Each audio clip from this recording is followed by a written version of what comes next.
trust President Trump as far as I can throw him. He constantly changes his mind. It's you just don't know who you're dealing with. You know, he signed that deal with Japan at what was it, 550 billion they're investing. Last time I checked, they buy about $79 billion of products off the U.S. We buy about $349 billion of products. So Japan and the rest of the countries around the world have quite a bit to catch up to what we purchase off the U.S. So there, Ford is talking about a deal that was announced late last night that the White House is actively promoting this morning, essentially one of their first major trade agreements since Donald Trump promised to get 90 deals in 90 days. This one with Japan, though, keeps the tariff in place. 15% tariff remains on Japanese exports into the United States, used to be 2.5%, and crucially, that also includes the automobile sector.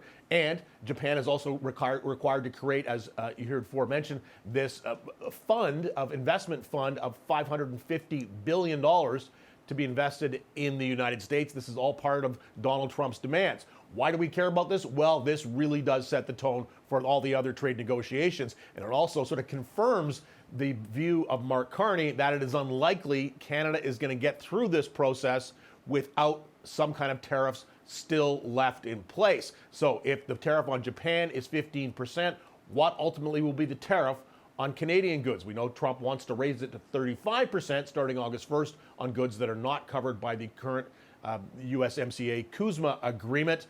Will that be the case in 9 days' time now? Will we still be facing those tariffs? Will Canada be required to create this massive investment fund to pour money into the United States?